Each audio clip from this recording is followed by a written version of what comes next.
Yields back. The chair recognizes the gentleman from Minnesota, Mr. Nolan, for 5 minutes. Mr. Speaker, I ask unanimous consent to revise and extend my remarks. Without objection.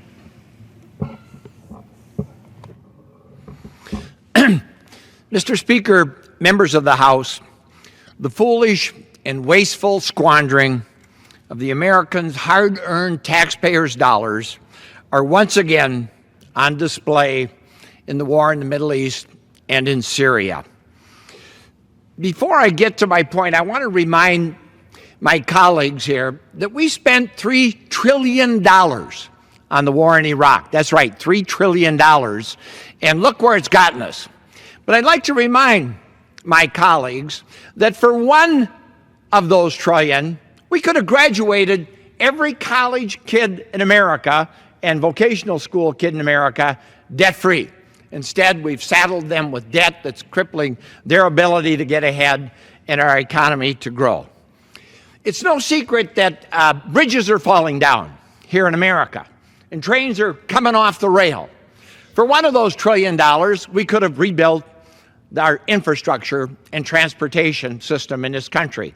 Once again, creating good jobs and opportunities and laying the foundation for our economy to grow. For another $1 trillion of those dollars, we could have given the American taxpayers a $1 trillion tax break. Would they not have loved that, and do they not need that? Instead, we are still looking at $2 trillion going forward in taking care of the men and women who serve, the warriors, the patriots, the men and women who are willing to stand up and protect us, but who lost arms and lost legs and suffered severe brain injuries. Yes, that's right, $2 trillion going forward, tending to and caring for them. And that is a moral obligation that we are obligated to and must fulfill. Now to my point today.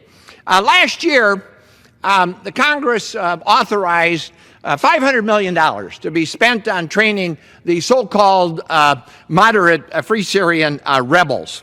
And now we've learned that only a handful, like 4 to 5, has showed up for duty, according to Lloyd Austin, the U.S. Central Commander for troops in the Middle East.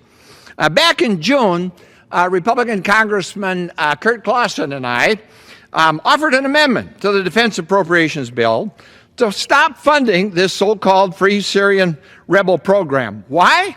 Well, the hard, cold fact is that many of their leaders told us at the time that they would not use the money to fight and join us in the fight against ISIL.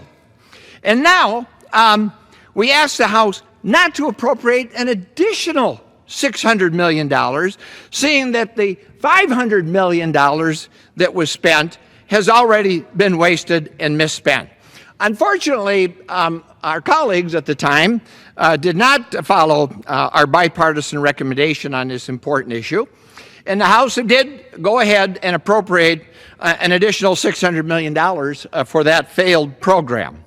And now that we know only a handful are showing up for duty, it's not too late to stop this additional $600 million from going forward for this failed program. So I'm calling for the immediate removal of that funding. After all, we did pass my amendment prohibiting Congress from funding so-called rebels where there was clear proof that the money was being misspent. Mr. Speaker, the proof could not be more clear in this case.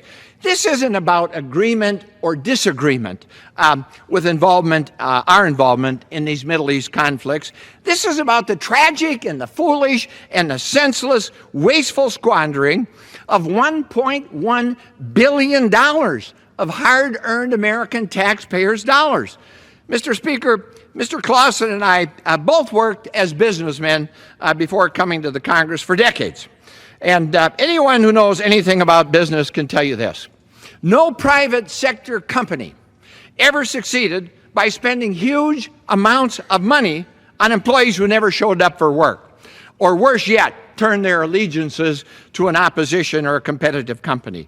That's no way to run a business, that's no way to govern, and it's certainly no way to win a war. I plead with my colleagues to come to their bipartisan senses, join Mr. Clausen and me, and help us put an end to this tragic and wasteful spending of hard-earned American taxpayers' dollars.